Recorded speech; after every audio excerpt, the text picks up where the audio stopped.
Hi friends, welcome to Mahathi Sairam channel. నిన్నటి తర్వాయి భాగం ఈరోజు చెప్పబోతున్నాను. తల్లులందరూ బాధపడ్డారు. తల్లులకు నమస్కారాలు చేశారు. లక్ష్మణుడు కౌసల్యకు నమస్కరించాడు. ఆ తరువాత తన తల్లి సుమిత్రకు నమస్కరించాడు. సుమిత్రాదేవి లక్ష్మణుని దగ్గరకు తీసుకుంది. ఉపదేశిస్తున్నది.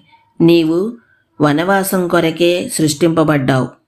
కౌసల్య లోకరక్షణ కొరకు రాముని కన్నినట్లు నీవెప్పుడూ ప్రమత్తడివిగా ఉండకు. దానికి కారణం నీవు నన్ను గురించి ఆలోచిస్తావు అని కాదు, ఊర్మిళ గురించి ఆలోచిస్తావు అని కాదు, సుఖాల గురించి ఆలోచిస్తావు అని కాదు. శ్రీరామ సౌందర్యానుభూతిలో పరవశించి కర్తవ్యాన్ని మరుస్తావనే జాగ్రత్త. జ్యేష్ఠాను పరిత్వత్వం అనేది లోకధర్మం. దానాదులు, యజ్ఞాదీక్షలు, శరీర త్యాగాలు చేయటం, దేశరక్షణకు ధర్మరక్షణకు యుద్ధాలు చేయటం, వీటన్నింటిలోనూ ఇదే సనాతన ధర్మం. అందుకని శ్రీరాముడితో వెళ్ళు. అంతేకాదు, మరొక్క విషయం జ్ఞాపకముంచుకో. ఏమిటది? శ్రీరాముణ్ణి నీ తండ్రి దశరథుడే అనుకునే జ్యేష్ఠుడి తండ్రి వంటి వాడే కనుక శ్రీరాముణ్ణి నీ తండ్రి దశరథుడే అనుకో. జ్యేష్ఠుడు తండ్రి వంటి వాడే కనుక సీతను నేననుకో.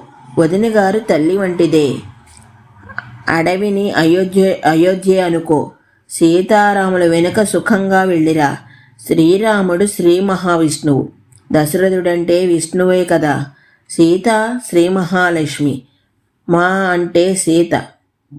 వారిద్దరూ ఎక్కడ ఉంటే అదే వైకుంఠం.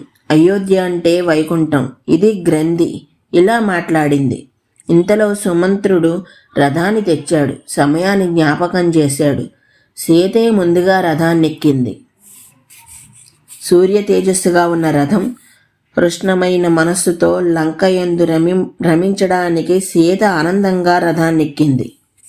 సర్వాలంకారభూషితమై ఎక్కింది అన్న మహర్షి వాక్కును మనం గమనించాలి.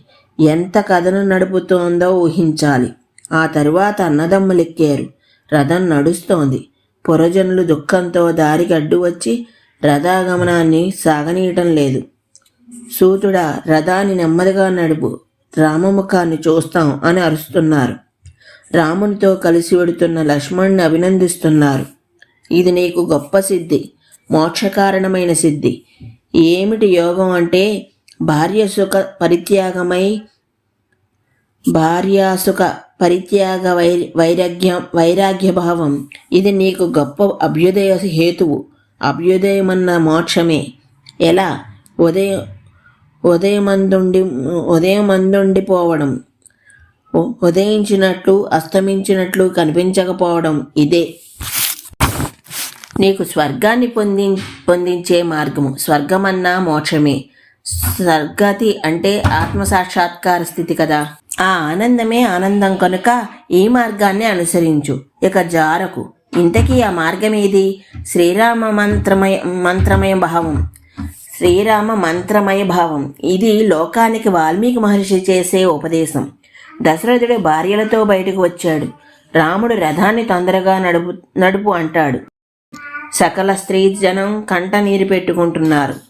పద్మాలు, అవి చెరువులు, నీళ్లు, నీటి అడుగు నుండి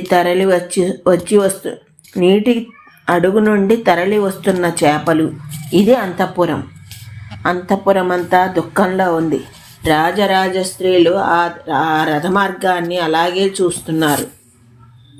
మధ్యలో దశరథుడు చేతి రాజా చుక్రోస చుక్రోస యాహి అయాతి రాఘవ.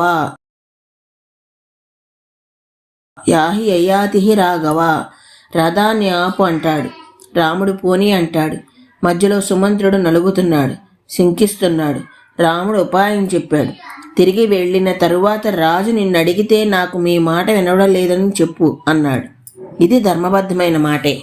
ఇందులో అసత్యం లేదు. రాజు స్వయంగా రథాన్ని సిద్ధం చేయించాడు. వెళ్ళమన్నాడు.